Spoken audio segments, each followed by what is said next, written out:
Hello friends, இப்போ பார்த்தீங்கன்னா ஒரு பூனைக்குட்டி வந்து அழகாக உட்காந்துருக்குது. நீங்கள் பார்த்தாலே தெரியும். ஒரு செங்கல்ல இதில் வந்து கான்கிரீட் போடுறதுக்காக வேண்டி பலகைலாம் போட்டிருக்காங்க பார்த்தீங்களா. அதில் பக்கத்தில் ஒரு செங்கல் இருக்குது.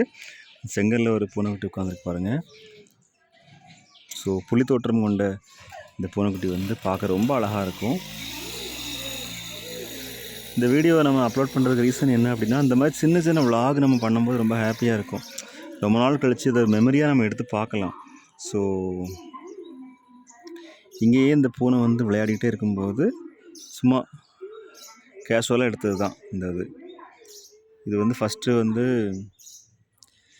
செங்கல் பக்கத்தில் ஓடி வந்தது. அப்புறம் வெயிலுங்கிறதுனால அப்படியே அதிலே படுத்துருக்குது. பக்கத்தில் வந்து தண்ணீர் இருக்கிறதுனால கொஞ்சம் அந்த குளிர்ந்த அந்த ஒரு ஃபீலிங் இருக்கும் அதுக்கு, அதனால் உட்காந்துருக்குது. இங்கெல்லாம் பக்கத்தில் சின்ன குழந்தைங்களாம் விளையாடிட்டு இருப்பாங்களா, அந்த சவுண்டை கேட்டு அவங்க கூட அந்த பூனையும் சேர்ந்து அப்படியே விளையாண்டுட்டே இருந்தது. இப்போது அதில் படுத்துருக்குது. ஓகே ஃப்ரெண்ட்ஸ், பாய்.